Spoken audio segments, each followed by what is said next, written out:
All right. I've come again. Same principle, same stuff. This is GBUSD, and this is a weekly time frame.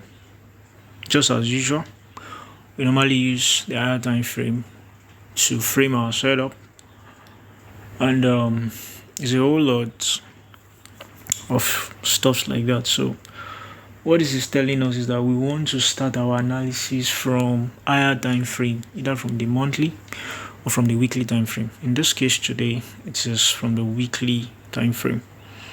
And the element of a trade setup is like seeing the first trigger, which of course is a wood low here. There is no fair value gap, nothing, or should I say there's an inversion fair value gap? No fair value gap. So wood low, price hits it. The next place you are going to look for, or you are going to check, or the next thing you want to that will be on your mind is, where will I offload my position? And most times it should be a fair value gap, just like the one I'm highlighting here. To be a what? A fair value gap. And I'm going to show. So let's dive into daily time frame. Daily time frame. This is the daily time frame. You can see the wood low. You can see it, and then we can actually see. Don't mind this on there. Don't mind this, please. This movement here. This week's movement. Don't mind it. I'm trying to show us these movements that happen from this old low. We are still on a daily time frame, and in fact, look at this weekly fair value gap. Let me reduce it so that we can just know our scope, so that you will not be looking at what I'm not showing you. This is what I'm showing you here. Yes, that's the scope of what I'm showing us. That's a daily fair value gap. Daily fair value gap, and then let's go to our 4 hours. That's where we normally look for what we want to trade. 4 hours time frame. So we'll go to 4 hours time frame.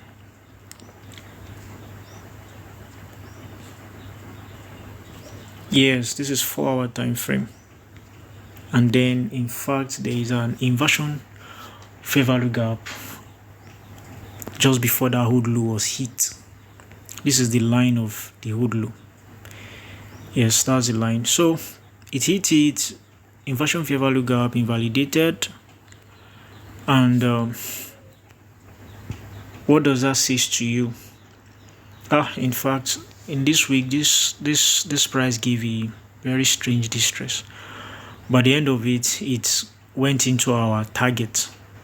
Actually, it went into our target, and it's a whole lot trading Forex. If you don't have mind, if you don't have courage, if you have not tested the concept, the way price will move, we want to make you doubt it, but you don't need to do that. You don't need to do that. So 4 hours fair value gap invalidated, forming an inversion fair value gap, and using your fib tools. In fact, this one, I'm sure it went beyond 62% retracement level. It went beyond 50. It entered into the 79. You can check it. Go into your charts, check it. Verify this stuff by yourself. If you have a chart, you can use TradingView or anything else. Let's use the fib levels actually. Now look at it. So the high created after the 4 hours in fair value gap has been invalidated. Of course, it came to the 62. It entered into the 79% retracement level. So you have to have courage and know what you are doing for you to be able to hold that trade for that amount of time. And these are what I do Once I see an old low and I saw an opposing fair value gap, I will take the trade and then hold it till it enters into that fair value. That's it. A whole lot of pips for me.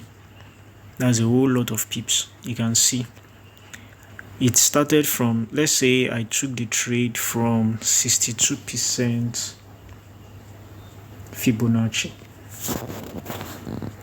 and that's about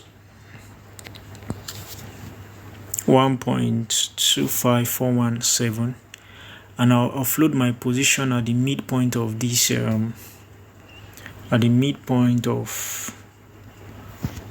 fair value gap here at 1.27765.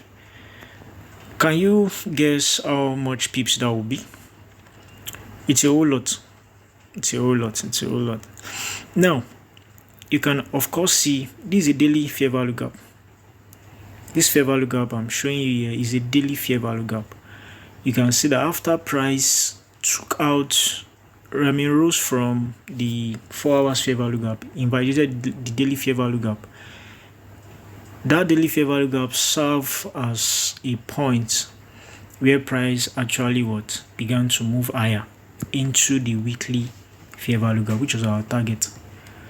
So these are the things you want to be looking for. They are very, very important. It makes trading interesting. Meanwhile, I've mentioned that you may not see this setup every week on a particular pair. You may have to look for so many pairs.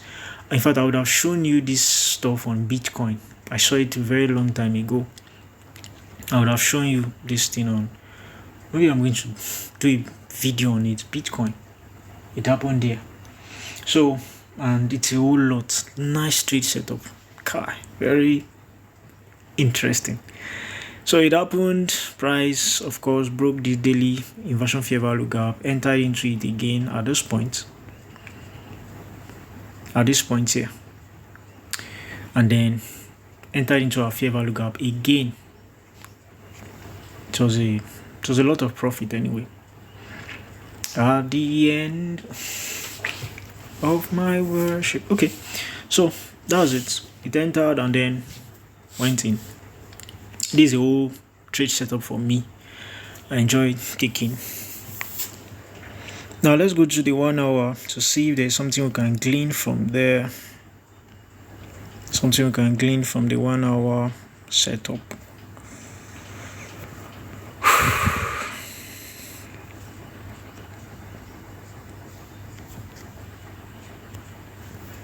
Now, let me just highlight something and then that will be all for now. Look at this inversion fair value gap. This is all I want to show us.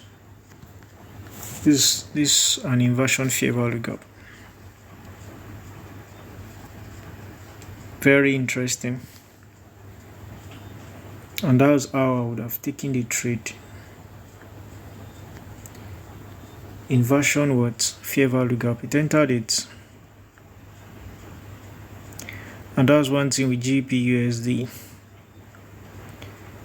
It doesn't respect fair value gap as ICT will define it, not to go beyond the midpoint of it. This one, in fact, it entered into the midpoint, came out of it, and still travel higher again. Can you see that? Well, if I've taken this trade, I would have put my position inside the fair value gap, probably the midpoint, and then put my stop loss below this place here. This particular place. I would just put my stop loss here, and then it enters it. You can imagine how many pips this would have given. So it's a nice trade setup. Very, very nice. Very, very nice. Very, very nice. Very, very nice. Very, very nice. So hopefully you've gotten a value from here. It's a whole nice trade setup. Very, very nice. Very, very nice.